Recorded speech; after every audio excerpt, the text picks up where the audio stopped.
Rocket Punch RPA.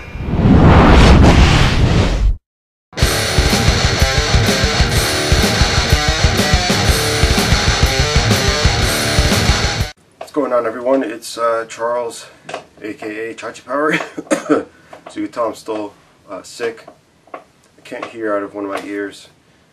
So yeah, I just got back from Toy Fair a couple days ago. Was hoping to get something up sooner, but I wasn't feeling very well. Still not, but a bit better. And so yeah, I guess you guys are wondering how that went. It went pretty good. We got a lot of stuff done. So I guess we'll start from the beginning. Basically, the day before I worked, by the end of the day of work, I was really sick. Almost to the point where I was afraid I wasn't going to make it to the Toy Fair, but you know, there's no way I was missing that. So next morning, I met up with Josh, went out to eat, met up with a couple people, chit-chat about certain things, then headed over to Hasbro. We went to Hasbro to coat check, whatnot, went into the auditorium,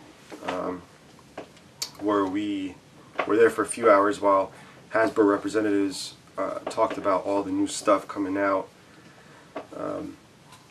The one I only really cared about was was Transformers. So they showed a lot of cool things, some exclusives, and some stuff that's only available in Asia and Canada. Canada, which it's really weird that they showed us. But apparently they have some kind of ride over. I don't know if it's Singapore. Forgot where it is, but on the way out there's a gift shop, and you can buy like a Transformer that you can only get there during the ride. So in case you guys head over there, make sure to pick one of those up. What else did they show? Showed a bunch of stuff. If you want to see everything they showed, I suggest going to Collection DX, looking up the whole Toy Fair thing. I got a few of the shots that I took there, and you know, that Josh took, and some video and stuff like that. So check that out for details. But one of the coolest things, I saw Generation Shockwave, which looks very G1-ish, the head and everything. And there's also deluxe size Bruticus, which is awesome. Basically what Hasbro said is they, for 2013, they're expecting more than 40 Generations figures. So that's a lot of Transformers coming soon. Oh, in a year or so. What else? Speaking of Shockwave, they also had like a G.I. Joe Transformer crossover, where the Hiss tank is colored in Decepticon colors with logos all over it, and it comes with a Destro that's also outfitted in a Decepticon outfit. And there was these little what do you call it, accessories, I guess, that come with that. One was a suitcase with money, and if I remember correctly, with the Hasbro rep, had something to do so you can recreate the exchange of Energon for money, something like that. And it also has a little plastic sound wave, like a little scale sound wave with little cassettes. It's not transformable, but I thought that was really cool. Have to dig up pictures of those. And let's see what else. Yeah, so Hasbro did their thing. We did the runaround.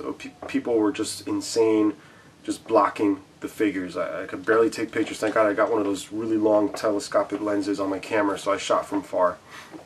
Tried to get a few shots. Yeah, and that's it. I mean, everything's already been up for a few days. You guys probably all over it. I've just been too tired to post things up any earlier. If I find them, you know, after I do this video, you'll probably see it here. Or I forgot which side I pop them up on. But you'll see pictures of what I'm talking about there. Otherwise, head over to Collection DX. And on the way out from Hasbro, we stopped at Nerf, where, you know, it was pretty much empty. Anything besides the Transformers and Star Wars area, they had these poor reps just sitting there, just, you know, with nobody going up to them. So, you know, Josh, being the intelligent person he is, takes advantage of that time to go and visit certain things.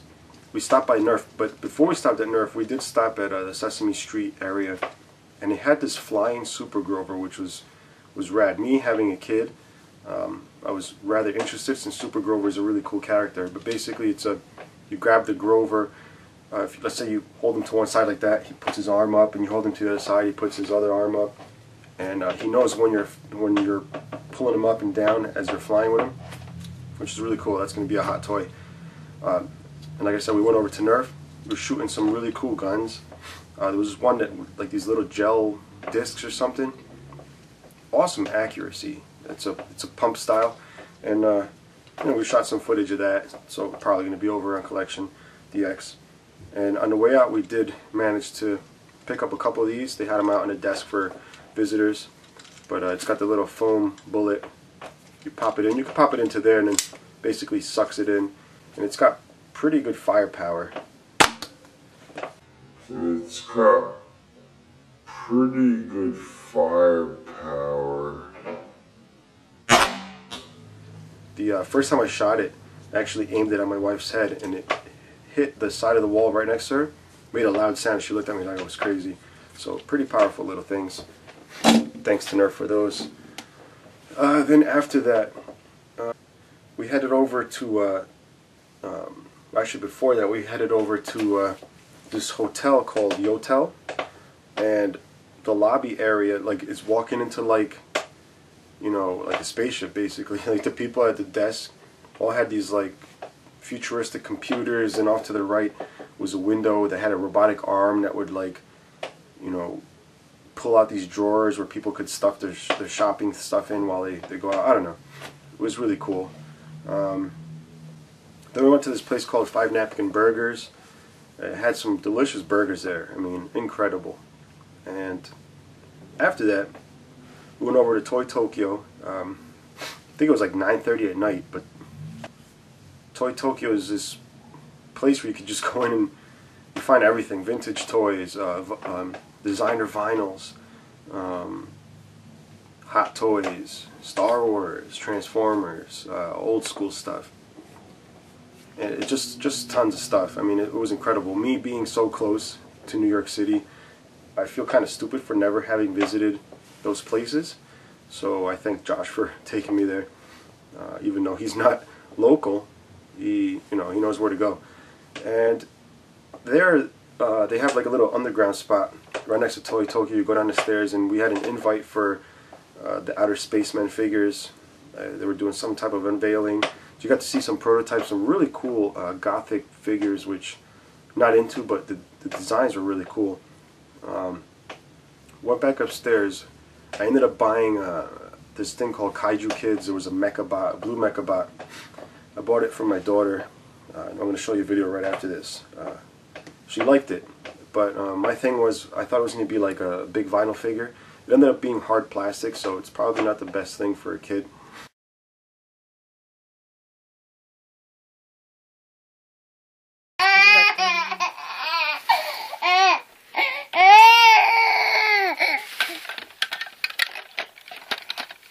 You like the robot? Huh? Yeah.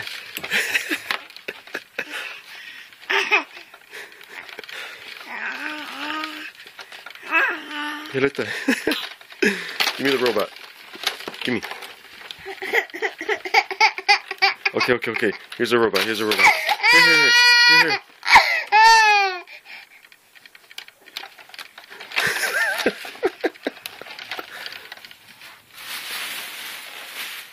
What's the matter? Pireta.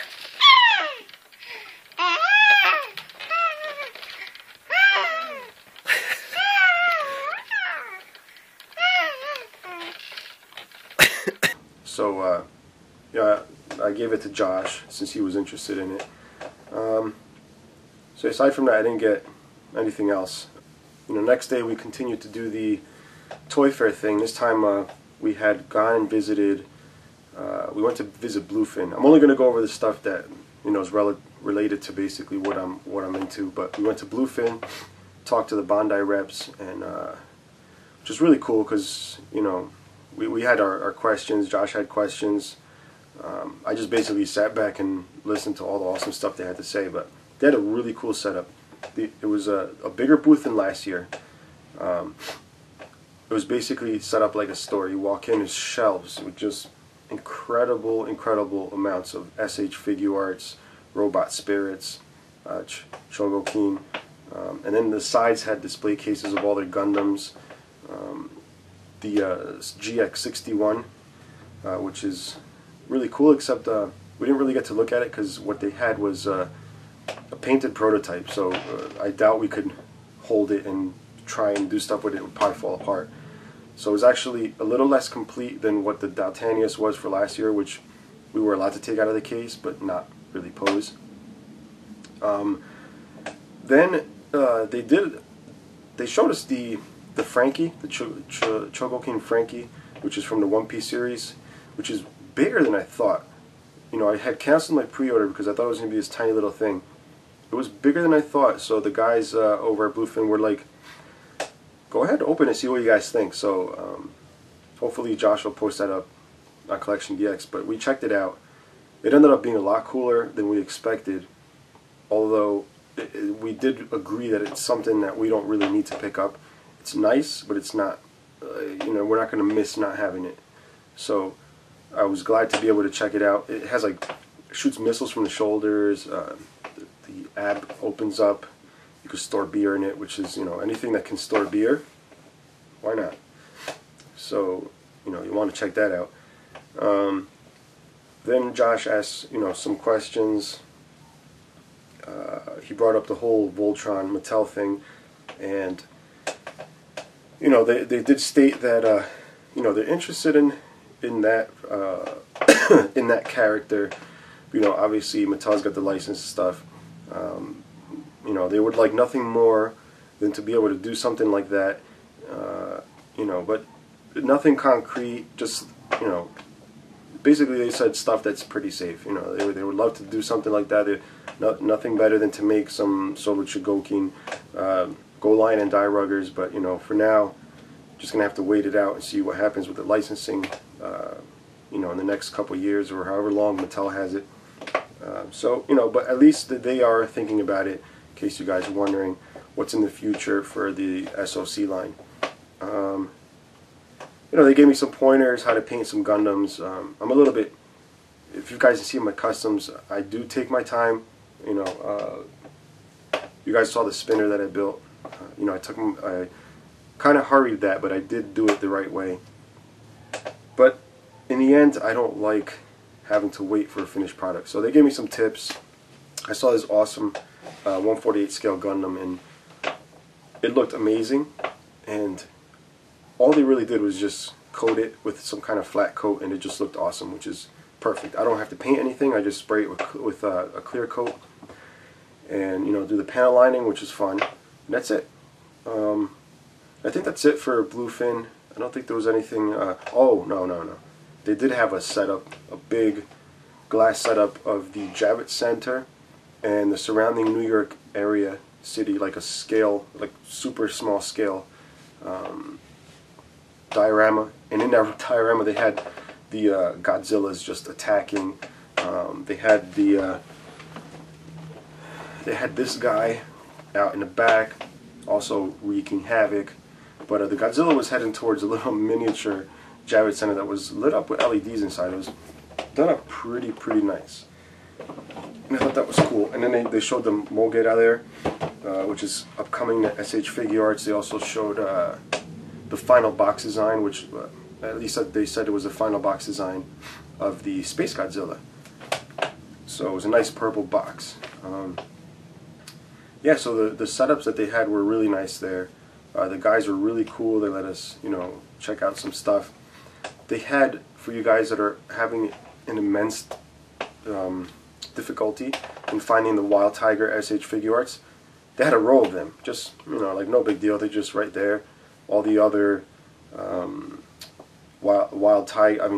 all the other Tiger and Bunny figures, just, you know, I guess they have them out there. They're just, you know, hard to find.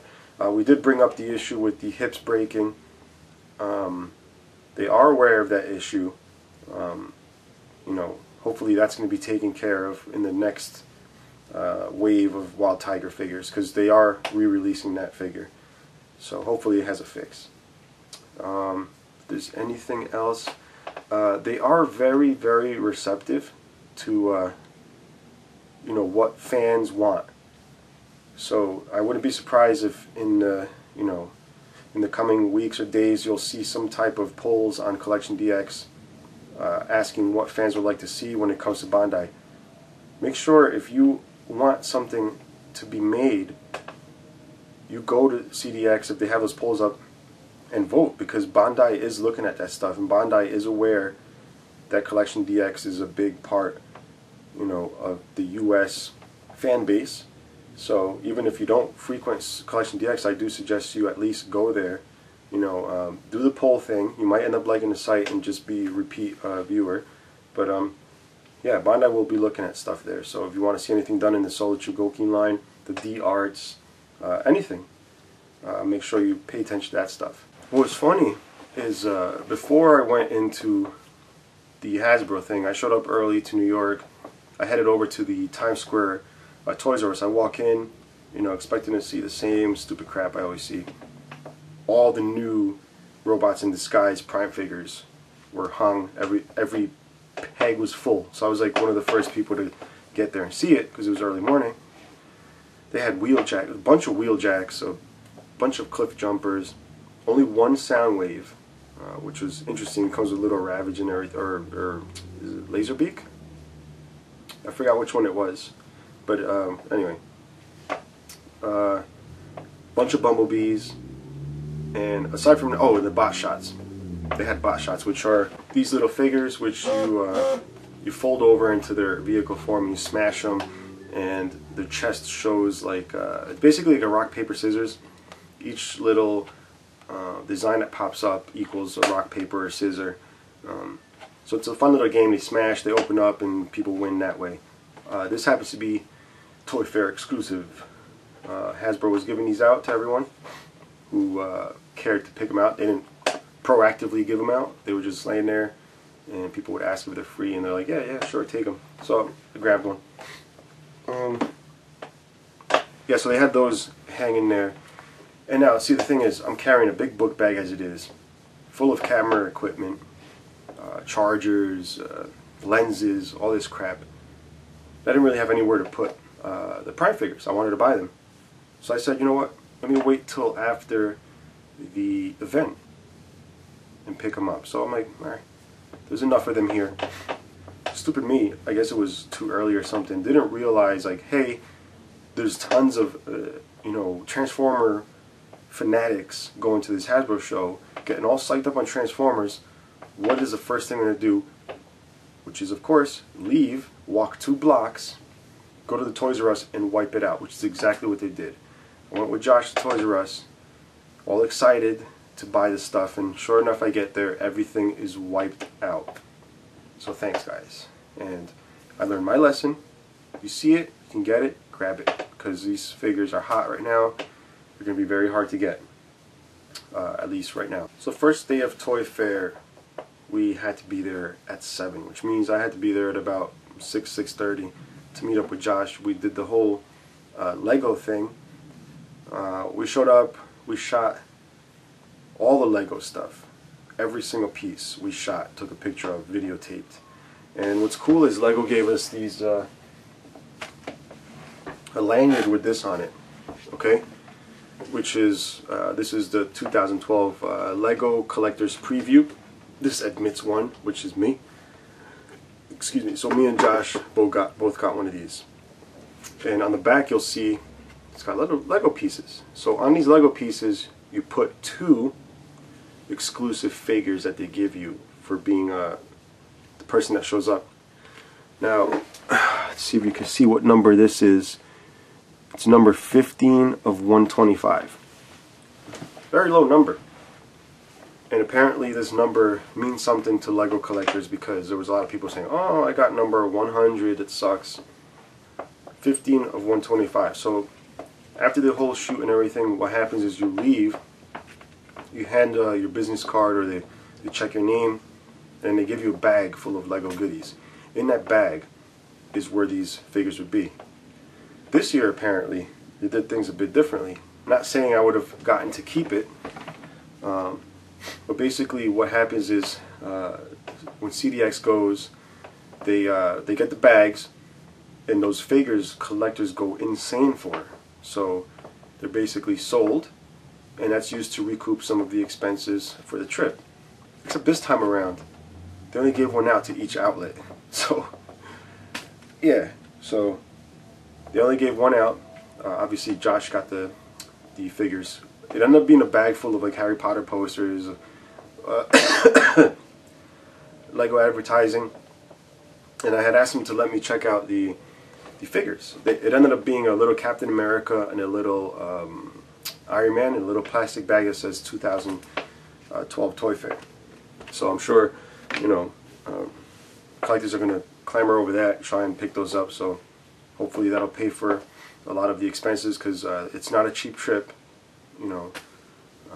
But yeah, so that was the Lego thing. Then after that, we headed out and did everything else we had to do. I'm sure I'm missing stuff, because like my brain is a little bit fried from all the lack of sleep, the sickness, just overwhelming amounts of things that I saw.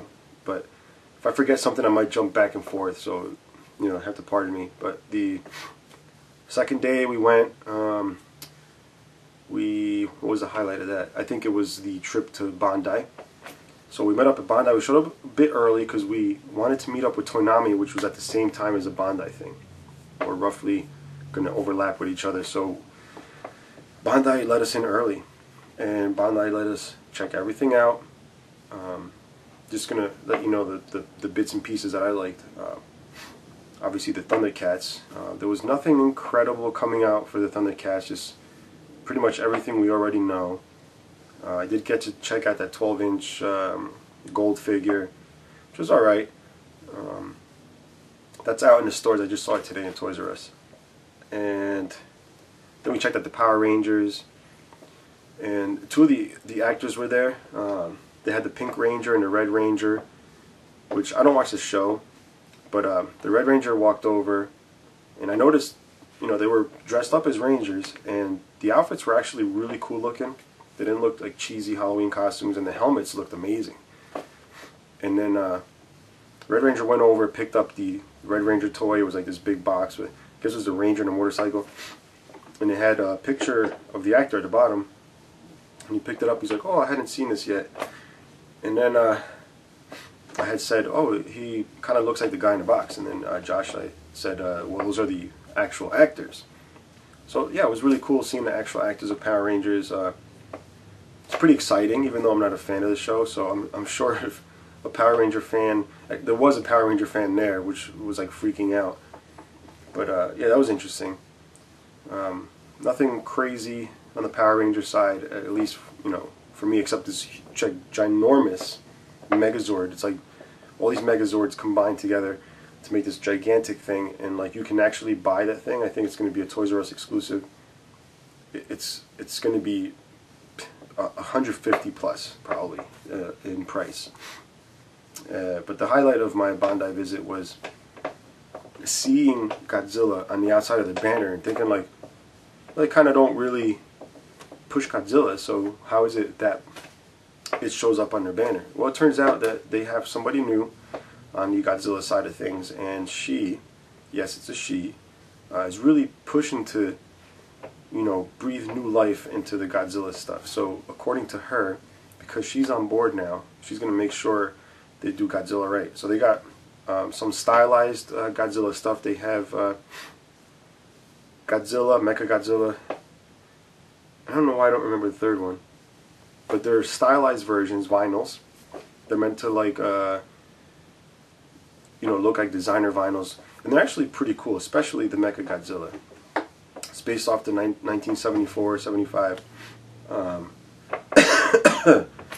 And then over to the left, they got the ones that you see in Toys R Us, just hanging, the smaller vinyls. And they got them hanging everywhere. And I freaked out a bit because they had a 74 Mechagodzilla. And I remember, you know, I have bad luck with when I see one of something, or if I see something and I say to myself, I'll get it tomorrow, I don't want to spend money today, or I'll get it next week, it's always gone. So the fact that they're bringing out a 74 Godzilla again, an old school Mechagodzilla, I'm so happy. And the best part of that whole Godzilla visit were these clear, or semi-clear, like a smoked vinyl with metallic flakes in it. So they got a Gigon like that. They have a Godzilla like that. I think it's the 56 Godzilla or 58. I don't remember. The older looking Godzilla. They have Mecha Godzilla in that style. So that should be awesome for you people that like clear vinyls or semi-clear vinyls. So the line is not dead. The line is continuing, and who knows what else they have. They had nothing to say about the 12-inch. They have no plans, but they're keeping the whole Godzilla thing alive. And another cool thing about the Bondi visit was this little Pac-Man video game thing, which I have in my car. I plug it into the screen there, but it uses AA batteries, and the cord always gets in the way and stuff. But Bondi has a new one coming out. It's the shape of the Pac-Man, all digitized looking, with the buttons and the controller spaced in the same way the original arcade was. It's the original coding of the original game. So that means level 256 gets that glitch where the right side of the screen is just a bunch of jumbled letters. So it has an option where you can actually play level 256. If I understood correctly, you start off at level 255, so you have to beat 255 to get to 256, but you can skip over all that other crap and get your chance at playing the 256.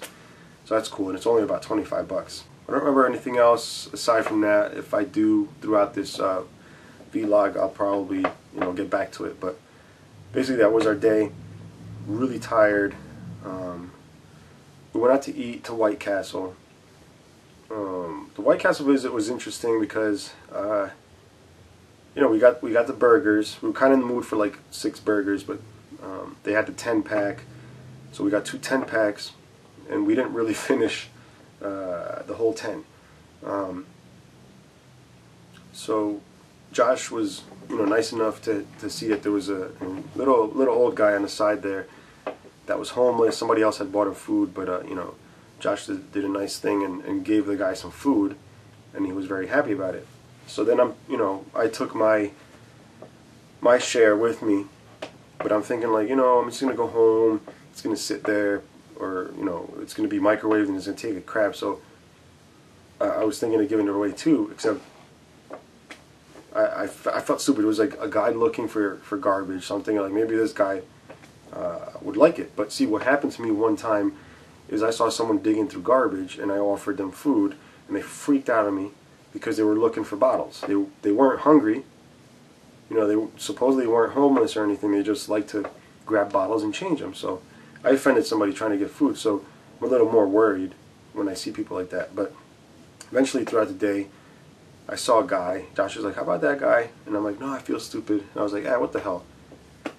So I gave him, and he was actually happy and whatnot. So, we got rid of our White Castle that way. So we did our good deed. And this was on the way to, where was it that we went? I forgot where we were going. I think we were going to Forbidden Planet. But, oh yeah, I did forget to tell you guys, we did hit up Image Anime. I think that was on the way to Image. I don't remember, guys. I don't think it matters. I'm just, letting my brain work here. But we hit up Image Anime, which was another little store I haven't visited. Josh apparently knows the guy inside from visiting prior. The guy remembered him, and they talked about certain things while I walked around just looking at everything like in amazement, because I'm not really used to seeing stores like that just full of like robots and just stuff that I'm into. So I had my eyes on a couple things. They had a huge Ultraman vinyl, but it was a blue Ultraman, I don't know his name, for 30 bucks, which wasn't bad. It came in the box and everything. I was planning to buy that, did not. But they had a bunch of Transformers. They had the first edition Transformers, the Takara ones. They had a bunch of SH figure arts at good prices, like 30 bucks, They had a lot of Robot Spirits. The back had a bunch of Gundam kits, and I really wish I took pictures, to show you guys instead of just talking about it. And yeah, I didn't walk out empty-handed. Something stood out from the display case to me, which is this right here, which contemplating for the longest damn time to buy. And he is a 1975 Mechagodzilla 2, which is awesome. That's the year I was born, so it makes it even cooler. The thing is, this is one of those things where I'm like, I'll buy it sometime. It's cheap, you know.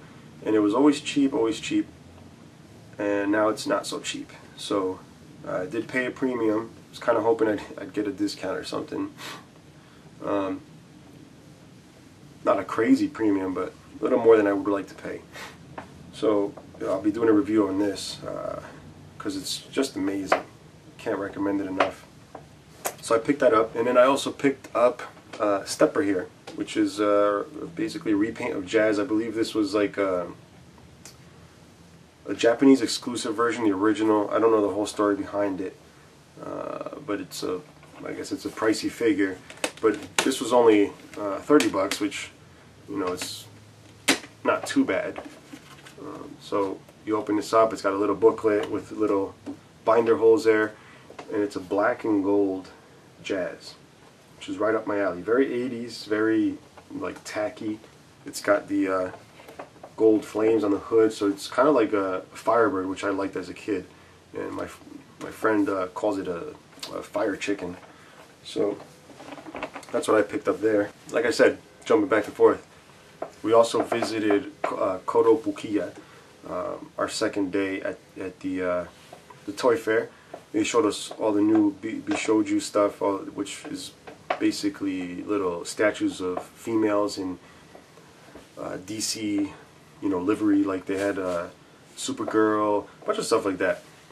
Also the Star Wars stuff that they have, and he had this ridiculous sculpture of this Tekken figure. Forgot the name, but he's on top of like this wooden organic head where it's like the outside looks like wood and the inside is all gory. That's amazing.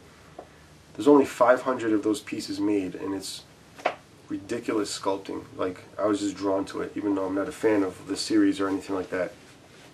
But on the way out, they hooked us up with a couple of things.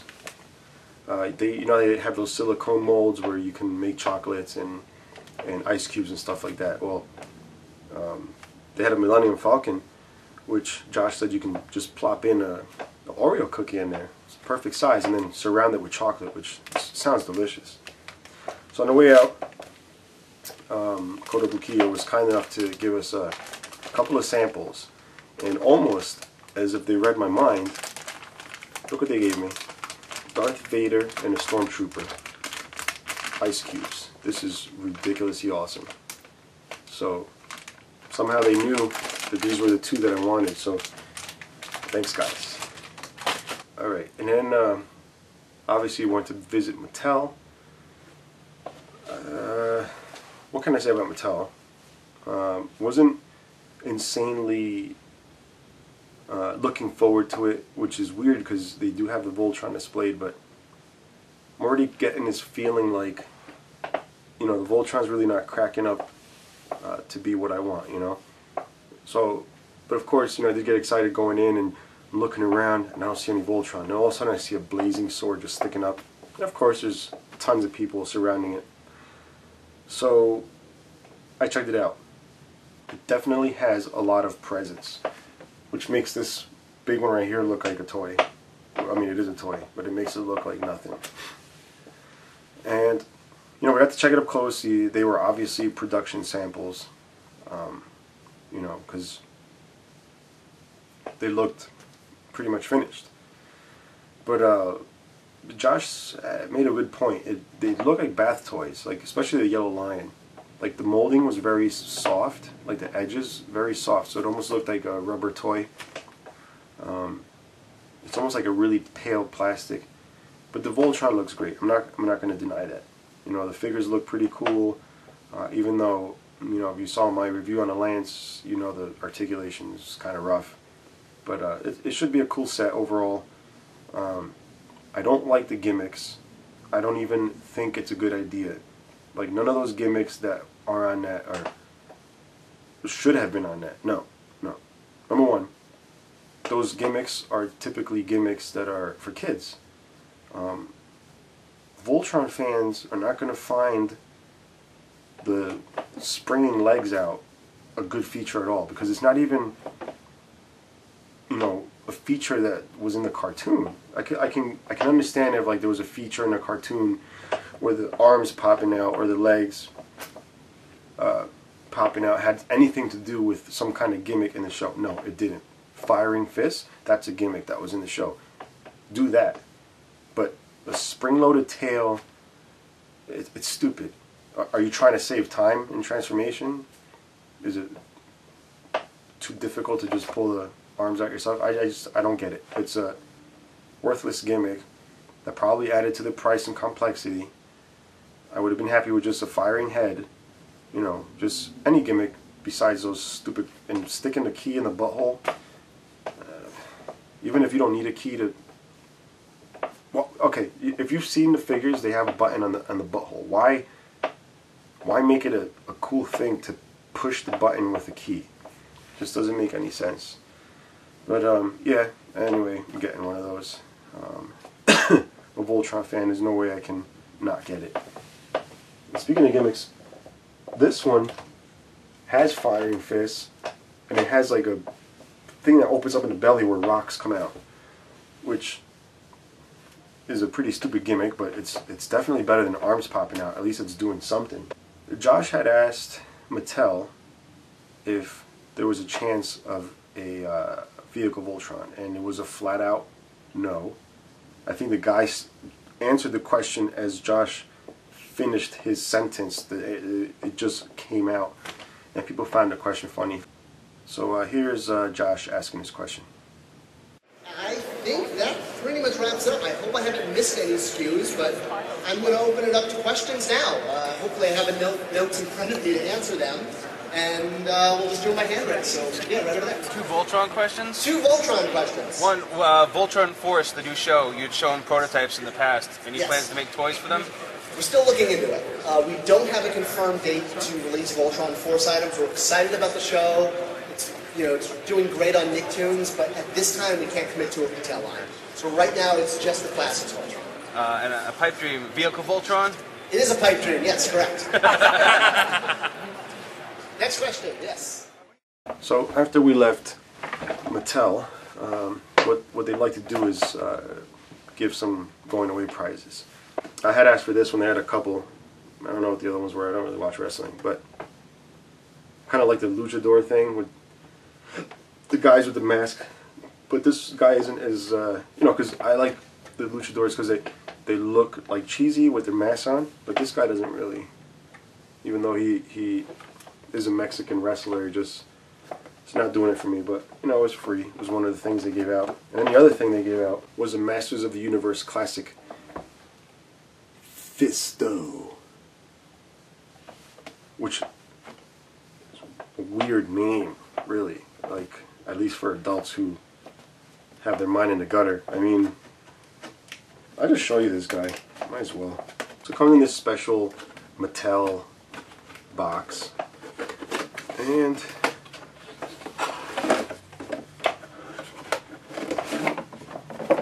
there he is, Fisto, Mr. Fisto. Now he's called Mr. Fisto, obviously, because he has a gigantic fist. But I still think it's a rather cheesy name. Nice sculpt. Pretty good sculpt. So that was pretty much the Mattel visit there. Again, not in chronological order, since I didn't bother to log this stuff anywhere. But we also paid a visit to Forbidden Planet, which is basically his big comic store on a corner in New York. We went in, checked our bags, and walked around, and it's so tight. Like, this place was packed, number one. The aisles are really small. We even saw some guy getting yelled at because he's been sitting, like he's been told not to sit in the store, read comics, but he has. And there's a few cool things. They had the Robot Spirits. They had some CM's Gouken, which was weird to see that on shelves.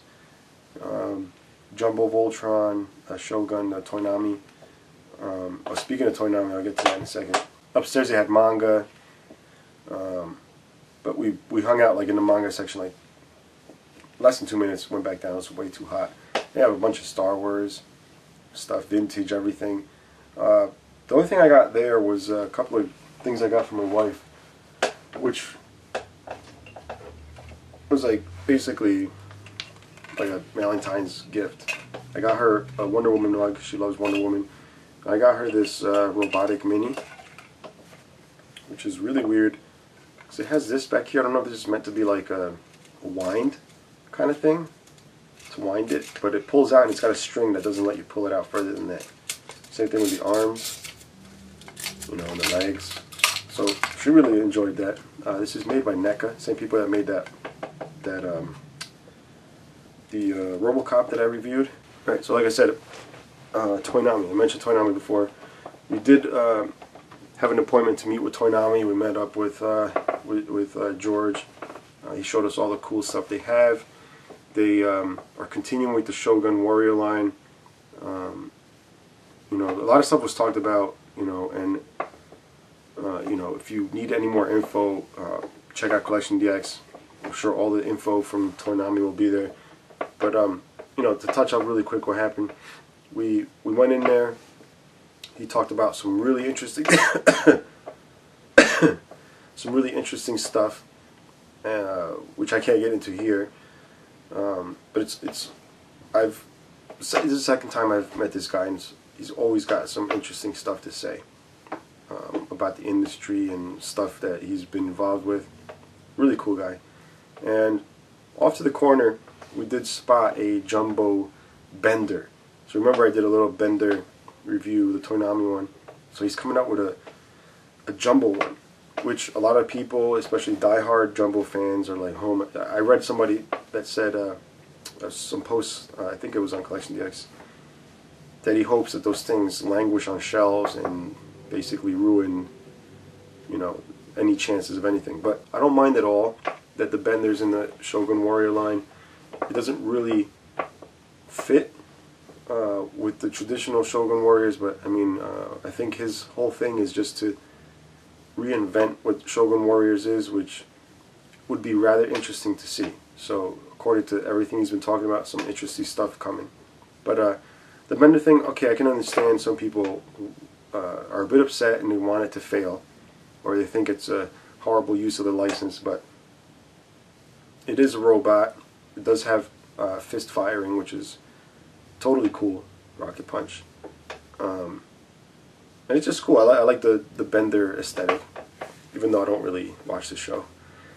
He showed us some of the Robotech stuff, which some of it would be cool if it was released, but you know, we need to step it up and support all the other stuff he's releasing for those other things to happen.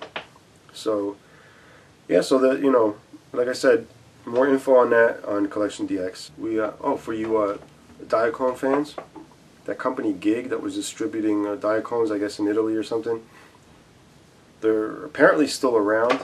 They're not doing anything Transformer related or anything like that, but they were showing, or they were trying to pick up some people to sell their stuff here in the US, a distributor or something. But they got these little PVC figures that are, to make a long story short, viruses.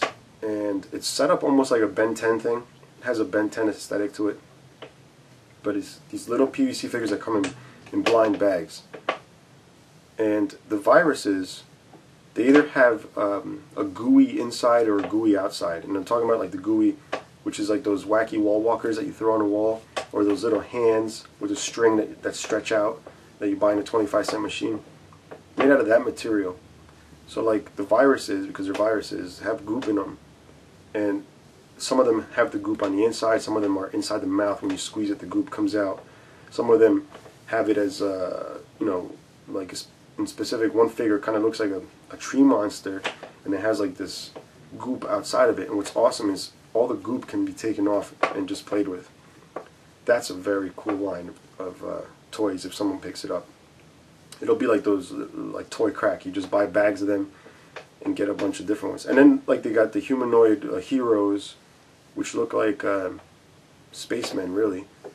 They don't have any type of goop on them, but It's just an interesting line. You're going to have to check that out, also on Collection DX. Really, aside from that, yeah, I probably would update in another vlog, but I think that's it. And as far as like recent stuff, I did say I missed out on the Prime figures in Toys R Us, but I did get lucky. In a visit yesterday, I went to Toys R Us and I found Cliff Jumper. It's not the first edition one, but it's still Cliff Jumper from the Prime series. And I really can't say if this is better than the first edition because I have not messed with the first edition. Although there's a couple of reviews where people do say they prefer this one for various reasons. The other one, the first edition, the chest plates were hard to line up. These are fake chest plates. This would be the top of the car, but if you look back here, this is really the top of the car. So instead of really using the top of the car to make the chest, they just make a faux chest plate. Same thing with the headlights here. These headlights do not become the headlight of the cars. They're actually back here. So I got that. I did mention I got the Toy Fair bot shots, which is identified by this sticker here, and some of them do have not for resale. But today I picked up this, which is I believe you would call it a chase figure. They're a little harder to find in regular bot shots. This would be a clear Sentinel Prime, and it's this is a Series 1 Super Bot. So there's going to be, I guess, a few Super Bots. You have to collect them all, but they're a little harder to find. I did happen to find this one because they had just opened the package. And today I also did find little Legion class Cyberverse. This is the Series 2 number 5. This is Cliff Jumper. They also had Bumblebee, but I don't give a crap about Bumblebee. So, I don't know, maybe I'll check this out, show you guys. And this is the box the Cliff Jumper comes in. It's a nice white box. It almost looks like it's reminiscent to the United series, where it's nice and white. It's got the graphics. I kind of like what they're doing with the new boxes. They're not as boring looking and ultra modern without looking cheesy. And I also picked up another 6-inch lino. I don't need 2 of them, but this one has the good eyes. I don't have them here, but in my review, you'll remember I complained because one eye was like up here and the other one's in where it's supposed to be. So I want to swap these out and return it. And then one more thing before I go, getting back to these giveaways. I don't have enough people for the giveaway, guys. I'm going to let it just go. And maybe I'll decide whether or not with the people I already have to do the giveaway. But no one seems interested, like I said in my last vlog. And I think that's going to be it, guys. I'm a bit tired. I'm going to see if I can put up this video for you guys tonight. And I don't know if you have any questions or comments. Feel free to leave them below. And that's it. So I'll see you guys later. Bye.